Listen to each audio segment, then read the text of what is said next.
கர்த்தருடைய பரிசுத்த நாமத்திற்கு மகிமை உண்டாவதாக. சில நாட்கள் இந்த 1 பேதுரு அதை குறித்து தியானிக்கிற தியானத்தின் பதிவு சற்று தாமதமாக சென்று விட்டது. தயவு செய்து மன்னித்து கொள்ளுங்கள்.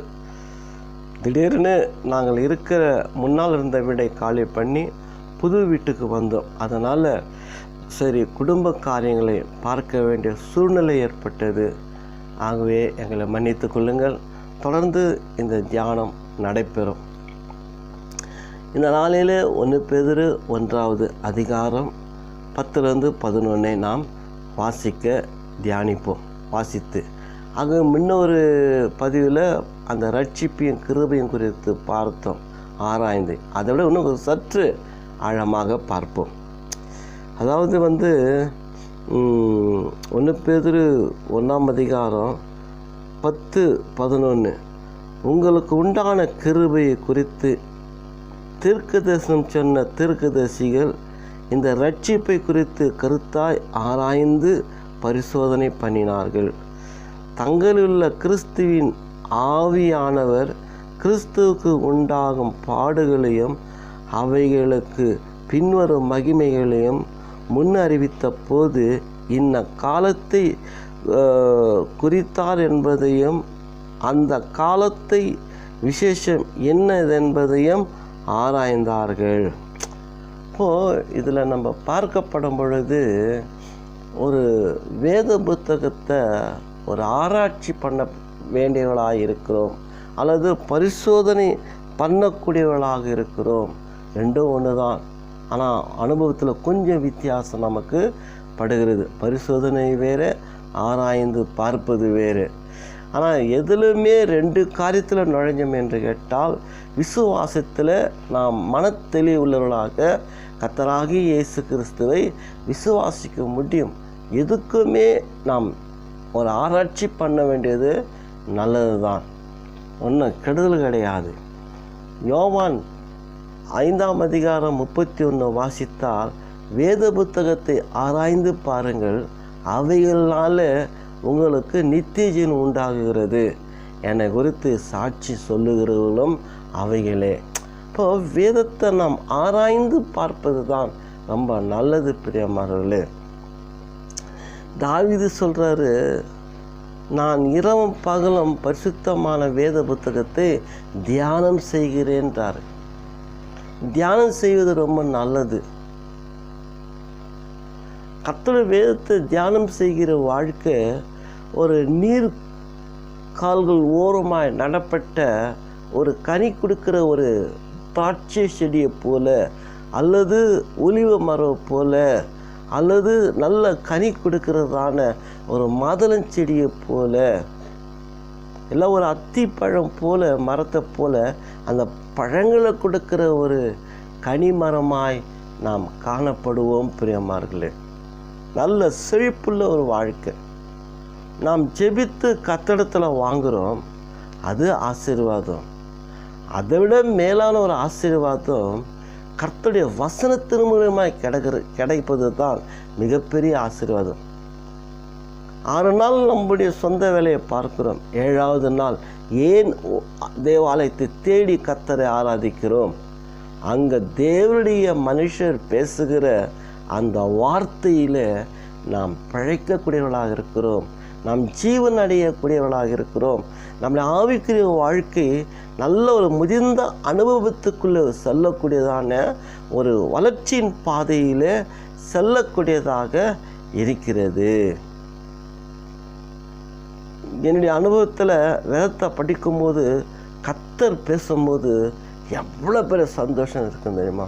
3 நாள் அந்த சந்தோஷம் இருக்கும், 4 நாள் இருக்கும். சில டைமில் 3 மாதம் 4 மாதம் கூட அந்த சந்தோஷம் அப்படியே பொங்கினே இருக்கும். பேச பேச பொங்கின்னு இருக்கும். மெய் மறந்துடுவேன் நான், இப்படியே இந்த வேத புத்தகத்தினுடைய கருத்து இருக்குதா? கர்த்தர் நம்மக்கிட்ட பேசுகிறார் பாருங்க. அதுதான் ஒரு உண்மையான ஒரு ஆசீர்வாதம் பிரியமானங்களே. அப்போது போன டைம் பார்த்தோம், அந்த ரட்சிப்பை குறித்து ஆராய்ந்து அறிந்தாங்க, இது பரிசோதனை பண்ணினாங்க. இங்கே ஆராய்ச்சி செய்கிறான். ஏன்னு கேட்டால் அது என்ன காலத்தில் அந்த விசேஷம் நிறைவேறினது எப்படின்னு சொல்லி அதை இங்கே பார்க்குறாங்க. அப்படி ஆராய்ச்சி பண்ணணும். நாம் கூட படித்தவர்களாக இருக்கிறோம், படிக்காதவர்களாக இருக்கிறோம், எல்லாவற்றையும் நம்பக்கூடியவர்களாக நாம் இல்லை. சிலர் நம்பி போகக்கூடியவர்களாக இருக்கிறோம்.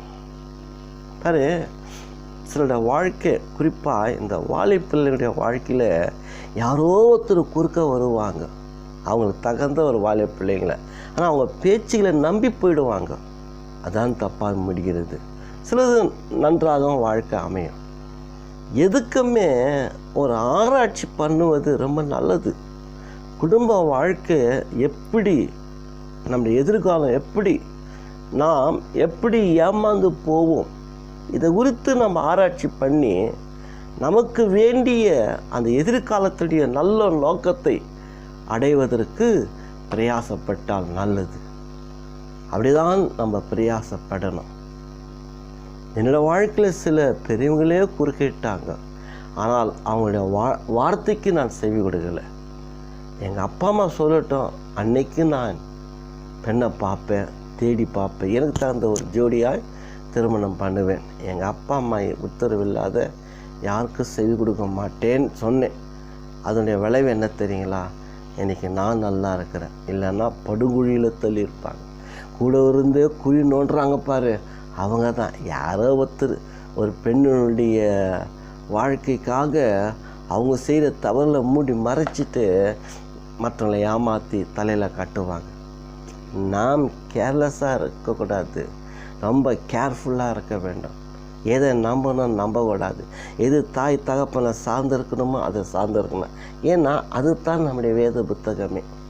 ஏன்னு கேட்டு, அது போல் நம்ம வாழ்க்கையில் என்னென்னு சொல்லிட்டு யாரை என்னென்னா பண்ணிட்டேன், வேத புத்தகத்தில் அந்த சத்தியம் இருக்கிறதா? கிறிஸ்து நமக்காக அந்த வேத கருத்துக்களை எழுதி வைத்திருக்கிறாரா?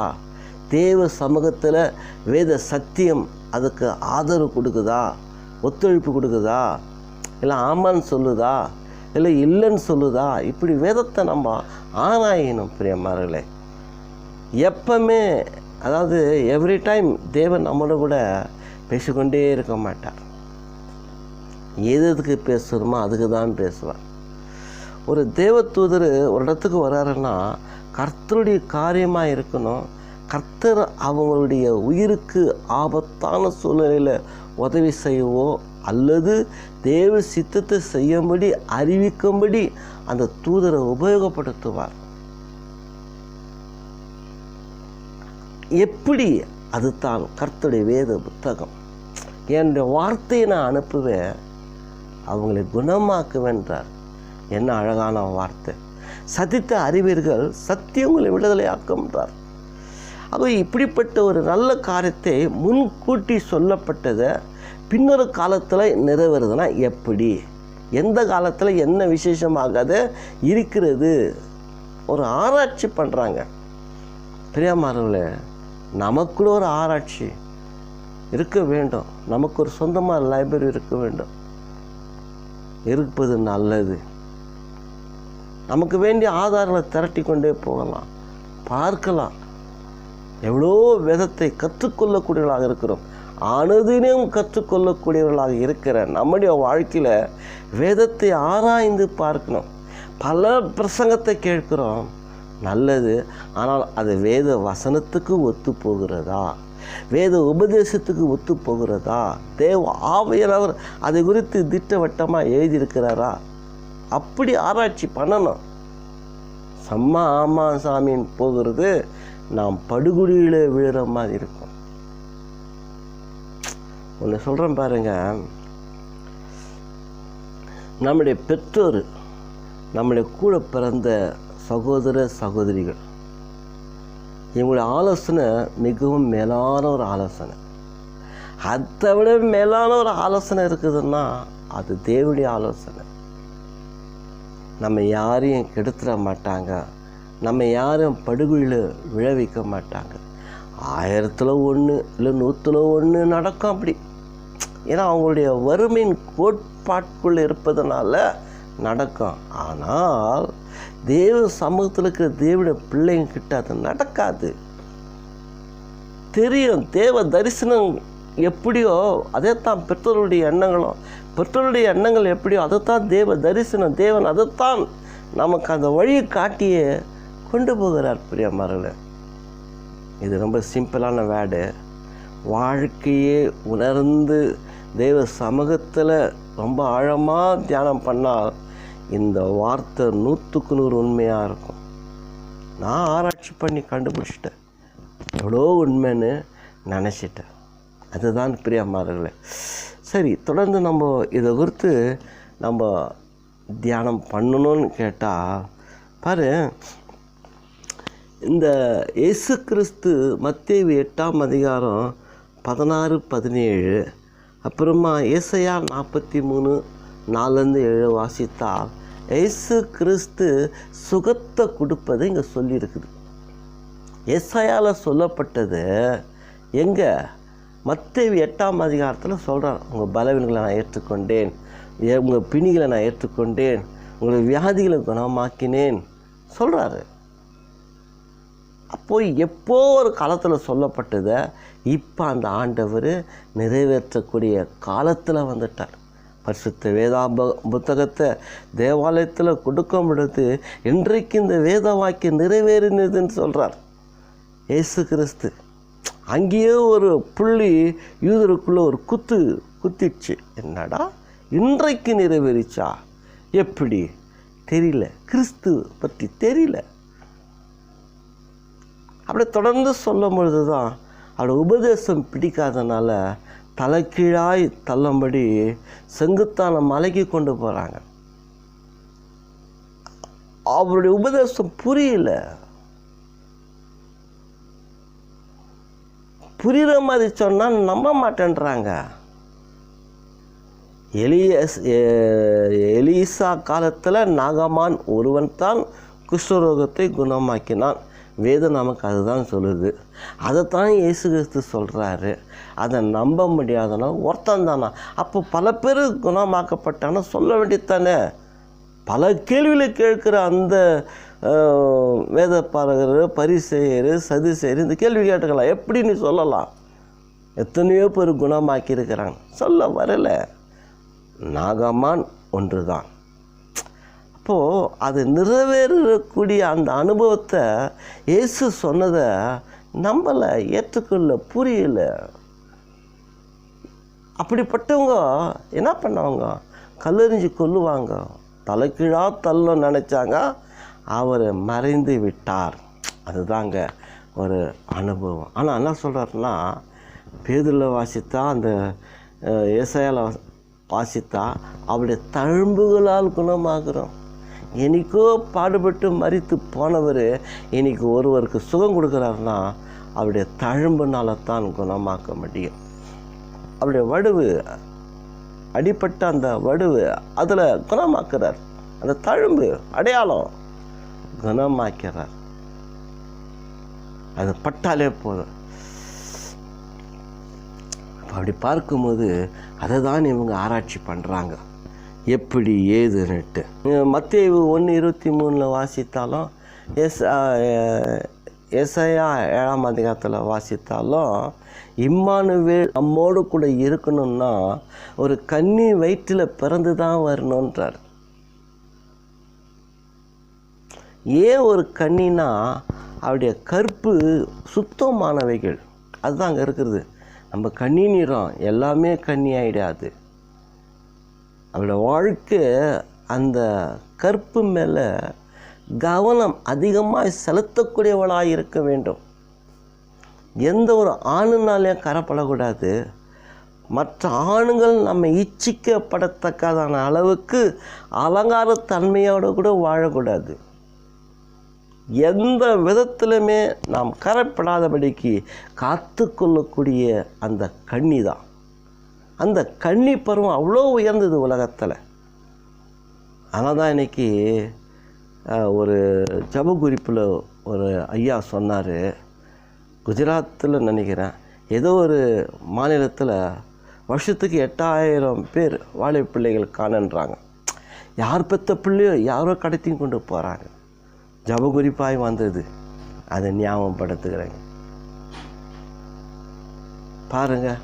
அதே போல் ஒரு பேப்பரில், ஒரு யூடியூப்லேயும் பேப்பரில் ஏதோ படித்தேங்க, 35,000,000 பாலியல் பலாத்காரம் வழக்கு இந்தியாவில் கேஸில் இருக்குது.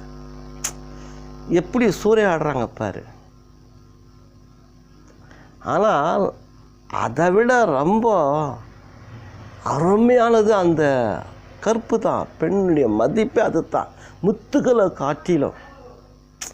முத்துக்களை காட்டிலும் விலை உயர்ந்த ஒரு மதிப்புள்ள ஒரு பொக்கிஷன்னா அது பெண்ணுக்குள்ளே இருக்கிற அந்த கன்னித்தன்மை தான். வேறு உலகத்தில் எதுவுமே கிடையாது.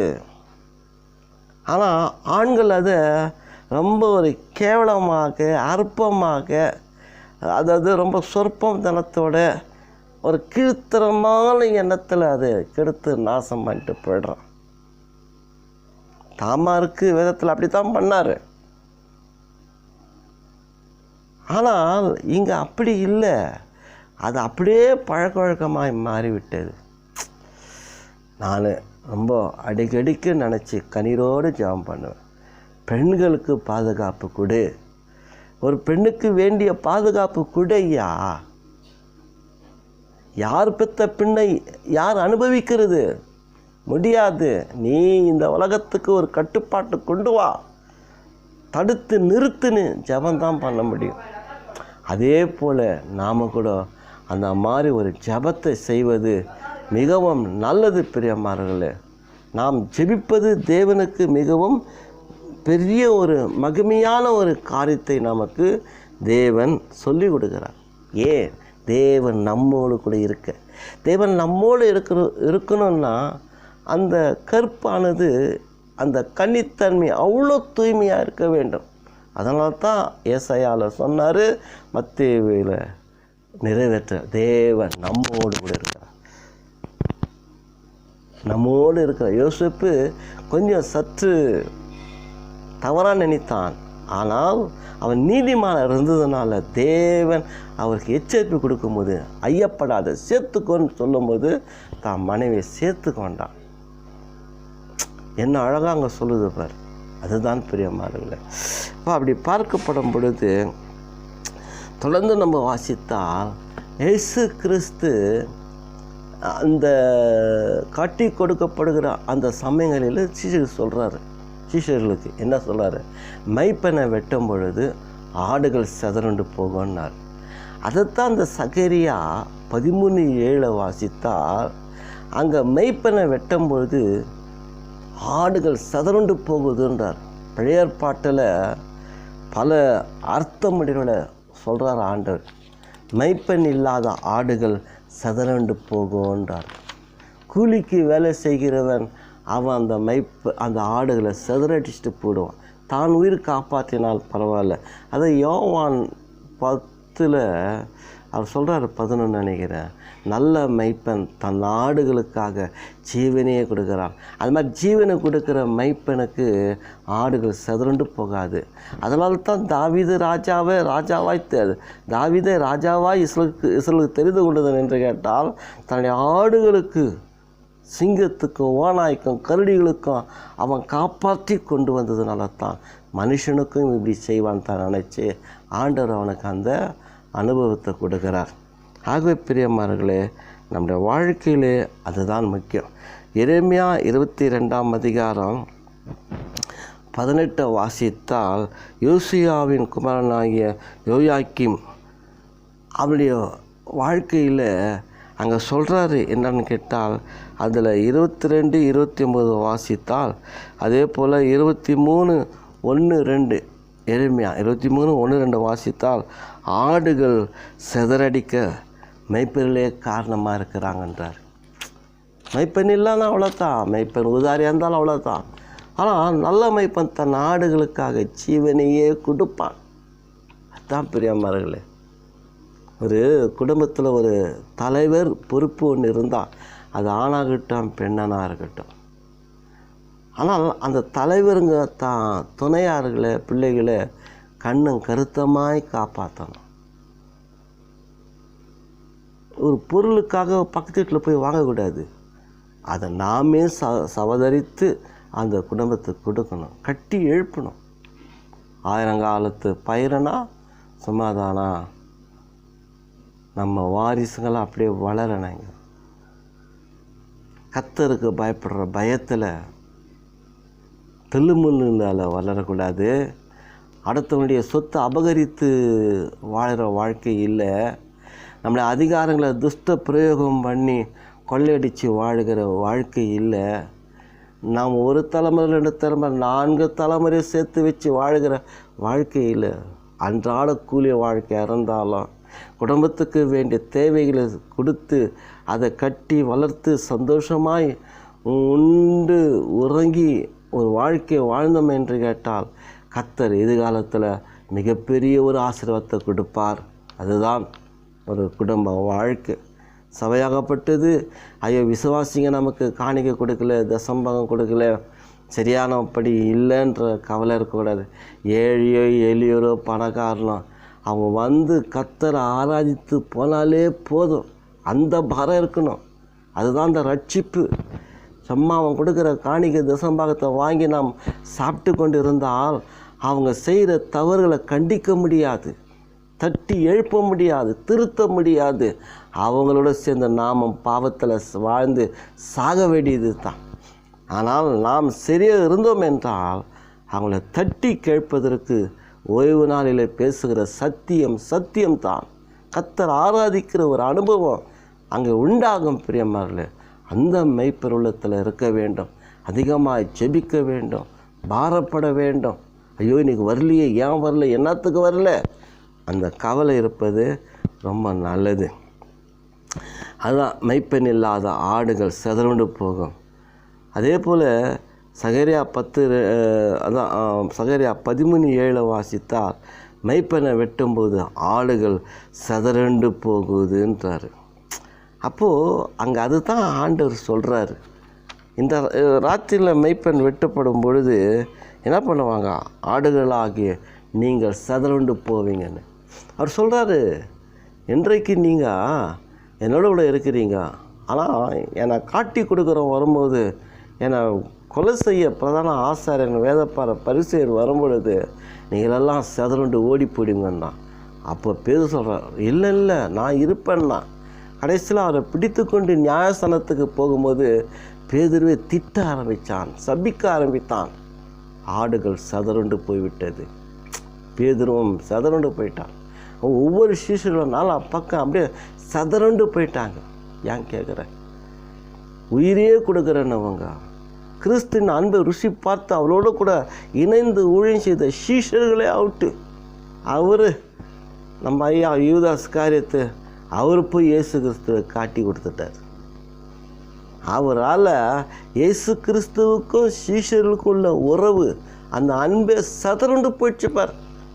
காட்டி கொடுக்கப்பட்ட அந்த ராத்திரிலே அந்த அன்பு ஃபெலோஷிப்பே உடஞ்சி போச்சு. யாரால்?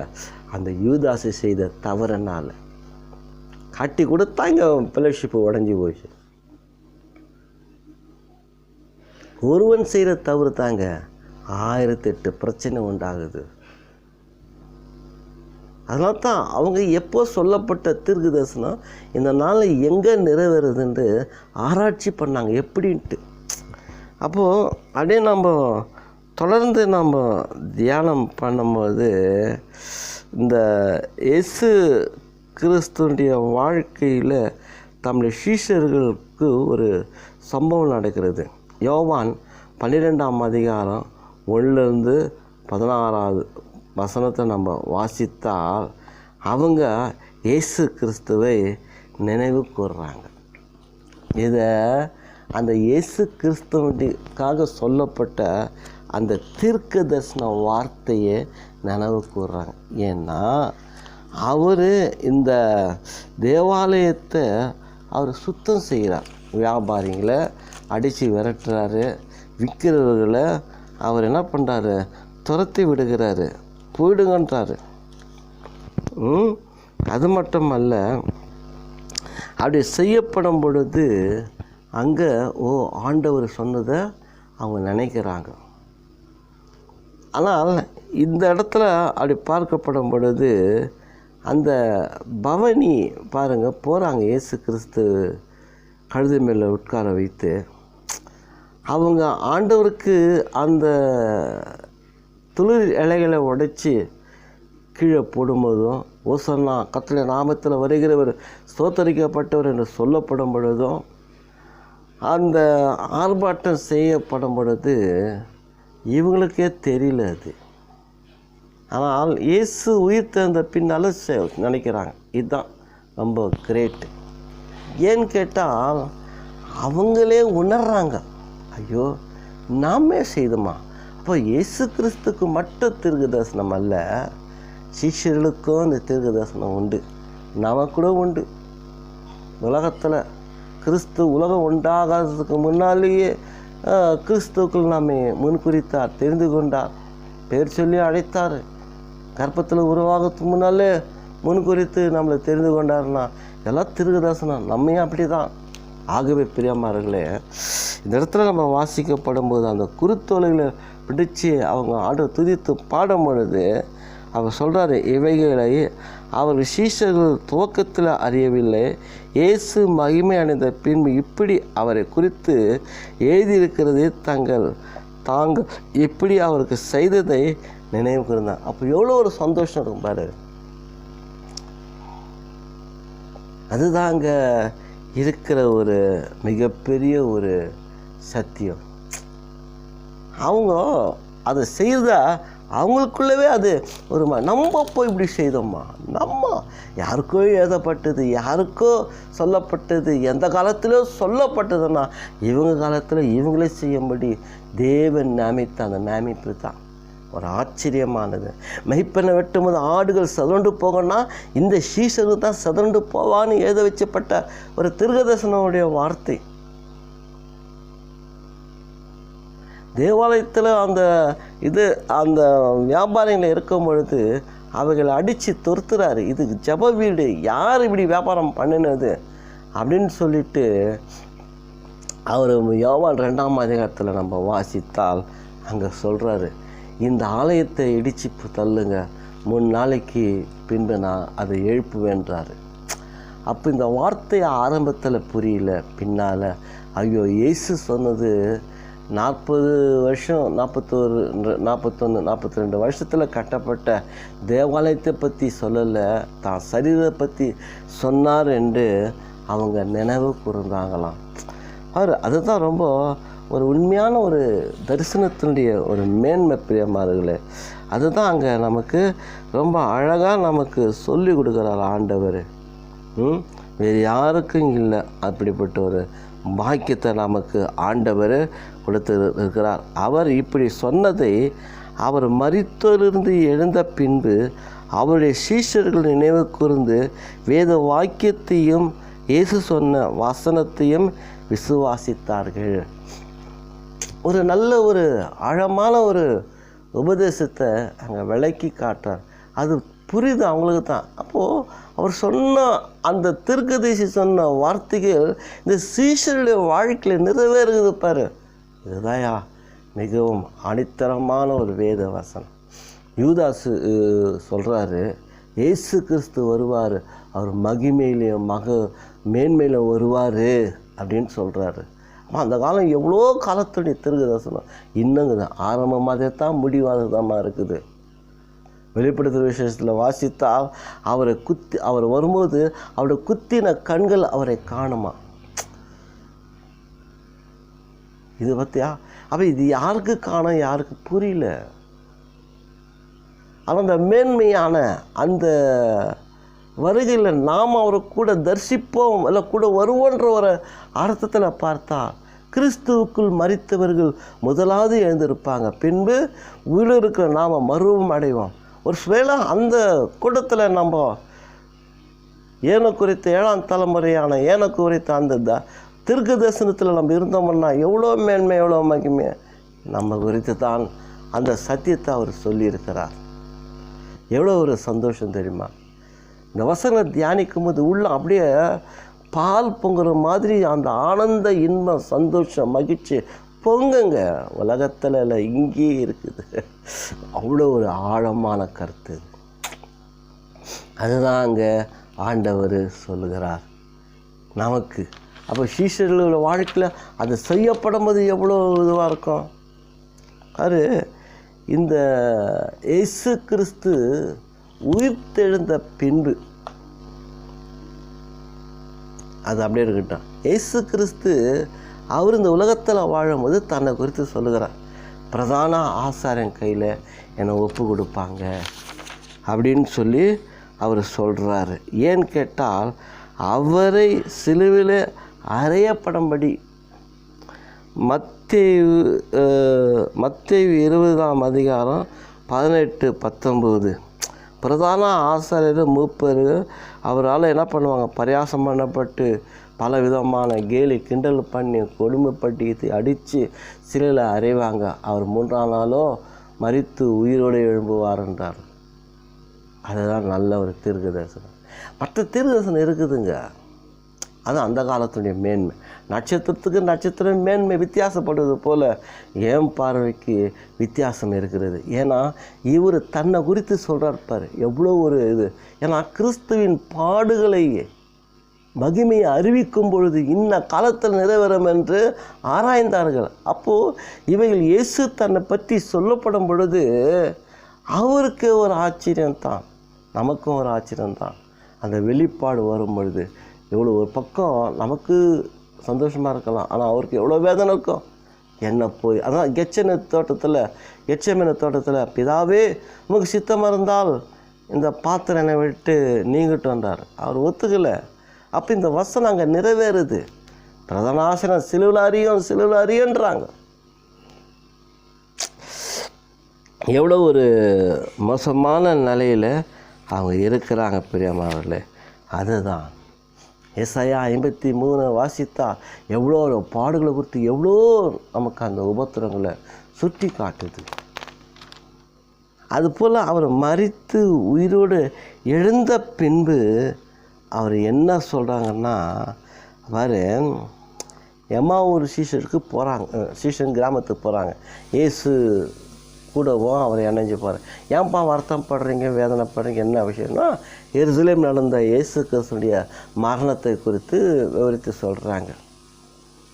ஆனால் அந்த இயேசு கிறிஸ்து என்ன சொல்கிறாருன்னா, அவங்களுடைய மனதை திறக்கிறார்.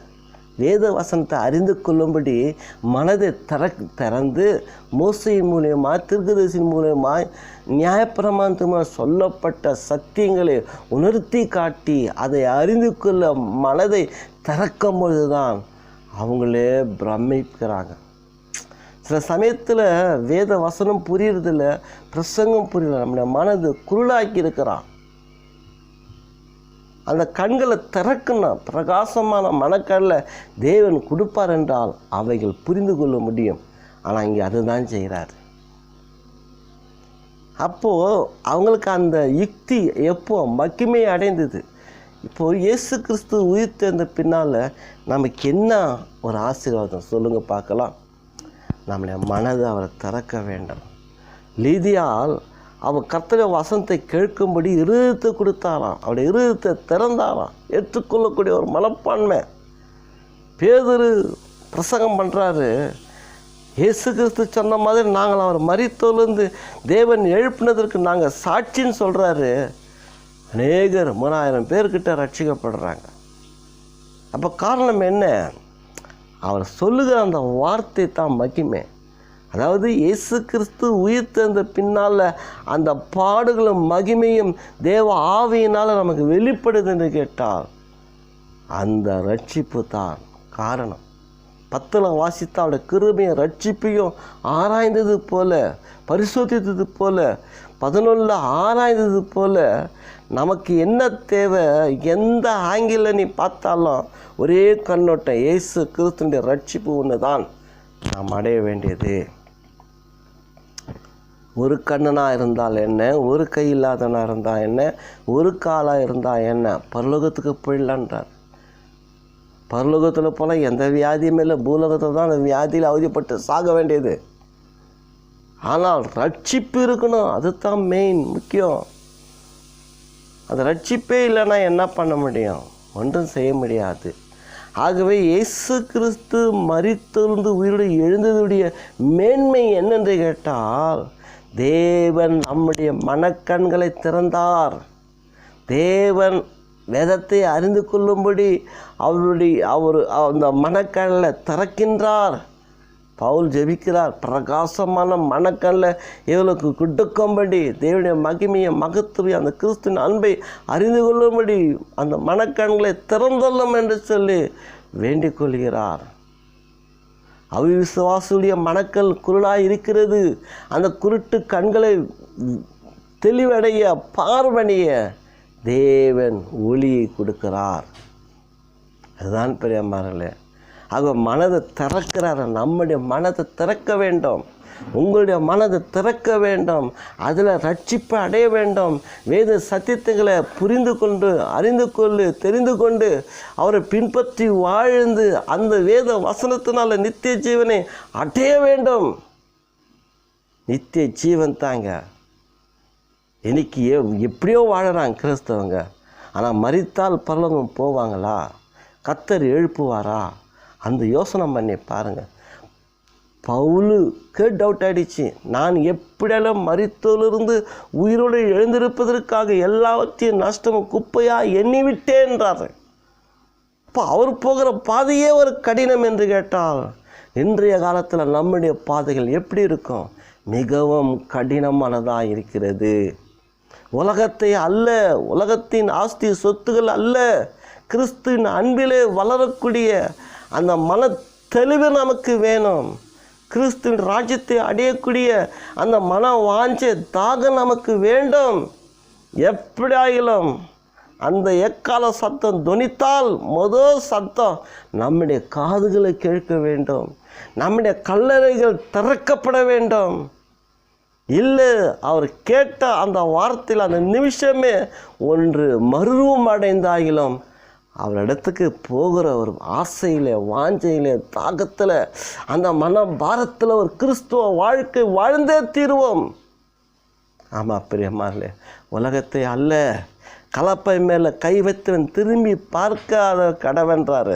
நம்ம கலப்பின் மேலே கை வைத்து அந்த கிறிஸ்துவே பார்ப்போம், கிறிஸ்துவே நோக்கி பார்ப்போம். உலகத்தை அல்ல, நம்முடைய விசுவாசி தொடங்கினவரும் அதை முடிக்கிறவருமாகிய கிறிஸ்துவை நோக்கி ஓடக்கடவோம். உலகத்தில் வேறு எதுவுமே கிடையாது. ஐயா, இன்னைக்கு நம்ம எல்லாவற்றையும் வெறுத்து விட்டுட்டாங்க. சில பேர் குடும்பத்தை விட்டாங்க, சில பேர் வாழ்க்கையுடைய ஆஸ்தி சொத்து சுதந்திரத்தை விட்டாங்க. எனக்கு ஒரு மிஷினரி புக்கு படித்தேங்க. மிஷினரி நல்லா எம்ஏ பட்டம், இப்படியெல்லாம் பல பட்டங்களை பெற்றவர், பல ஐடியில் முடித்த ஒரு படிப்பு ட்ரைனிங், எல்லா கலையும் தெரியும். ஆனால் கர்த்தர் அழைச்சார் ஊழியத்துக்கு. அவர் கப்பலில் போகிறார். ஒரு நாட்டுக்கு போகும்போது அவர் சொல்கிறார், ஆண்டவரே உம்மை நம்பி நான் போகிறேன், திரும்பி பின்னோக்கி இந்த உலகத்தில் நான் படித்த பட்ட பதவி எல்லாமே உமக்கு கொடுத்துறேன் ஆண்டவரே. இனியோட இந்த பேப்பர் இருந்தால் ஏதோ ஒரு சோதனை வந்தால் பின் வாங்கிடுவேன். ஆனால் உம்முடைய கலப்பன் மேலே கை வைத்தவன் வைச்சது தான், நான் பின் வாங்கக்கூடாது. ஆகவே எல்லாம் படித்த சர்டிஃபிகேட்டெல்லாம் அந்த கப்பல்லையே அல்ல அந்த படகுலே கிழிச்சு கடல்லே எரிஞ்சு விட்டார். எல்லாம் என்ன பண்ண வேலைன்னா என்னை உலகத்தை தேட சொல்ல, வேலைக்கு போக சொல்ல, கர்த்தருக்காக வாழணும் ஒப்பு கொடுத்துட்டுவேன், கர்த்தருக்கே வாழ்ந்து தீருவேன்னார். அப்படி போன ஒரு பெரிய மிஷினரி ஊழியத்தை செய்து அங்கேயே மரித்து போய்விட்டார். அநேகருக்கு ஒரு ரட்சிப்பை கொடுத்தார். நம்முடைய ஊழியத்தில், கிறிஸ்தவ வாழ்க்கையில், விசுவாசத்தில், விசுவாசி மக்களுக்குள்ளே அந்த மோட்சத்தின் வழியை நம்ம உன்னிப்பாய் கவனித்து காட்ட வேண்டும். மோட்ச பயனில் வாசித்தால் ஐயா போயிட்டார், ஆனால் அம்மாவும் பார்க்கல, பிள்ளைங்களும் பார்க்கல. அவங்க பின்னால் ஒவ்வொருத்தரா இந்த பயணம் பண்ணி மோட்சத்தை அடைகிறாங்க. ஏன் நம்முடைய வாழ்க்கை அப்படி இருக்கக்கூடாதா? நம்முடைய வாழ்க்கையில் அப்படிப்பட்ட ஒரு விசுவாசம் இருக்கக்கூடாதா? நாம் சுமக்கிற சிலுவையே அது நம்மை ரட்சிக்கிற சிலுவையாக இருக்கக்கூடாதா? நம்முடைய கிறிஸ்துவ ஆண்டையிலே பின்பற்றி வருகிறோம், அந்த ஆண்டவரை நம்ம பார்க்க முடியாதா? அப்படியே கால சத்தம் நம்ம காதில் துணிக்காதா? ஒன்று மரித்தாலும் கேட்கட்டும், உயிரோடு இருந்தாலும் கேட்கட்டும், நமக்கு கேட்காதா? ஏசு இந்த உலகத்தில் வருகிறவர் வருகிறார், என்னை தேடி வரட்டுன்ற ஒரு நோக்கம் இருக்கட்டும். அவர் என்னை தேடி தான் வர வேண்டும், என் மனைவி பிள்ளைகளை தேடி தான் வர வேண்டும், என் சபை மக்களுக்கு தான் வர வேண்டும், என் கிறிஸ்தவ சமுதாயத்துக்கு தான் வரணும். ஒரு பாரப்படுவோம், ஜெபம் பண்ணுவோம். எனக்கு அந்த பாரம் உண்டுங்க. பிரயாசப்படுற கர்த்தர் நம்மை அதிகமாக ஆசீர்வதிப்பார். தொடர்ந்து நாம் இந்த தியானத்தை கடந்து செல்வோம். கர்த்தர் ஆசீர்வதிப்பாராக. இவ்வளோ நாள் எனக்கு அந்த சப்ஸ்கிரிப்ஷன் பண்ணுங்க அப்படியே இருக்கிறீங்க 56 போதும். அது எவ்வளோ ஆர்டர் கொடுத்த அற்புதம். நீங்கள் இன்னும் அநேகருக்கு அதை ஷேர் பண்ணி இந்த சத்தியத்தை கேட்க வையுங்க. கர்த்தர் உங்களை ஆசீர்வதிப்பார். நன்றி செலுத்துகிறேன். அடுத்த பதிவில் மீண்டும் அவங்களை பார்க்க தேவன் கிருபை செய்வாராக. ஆமென்.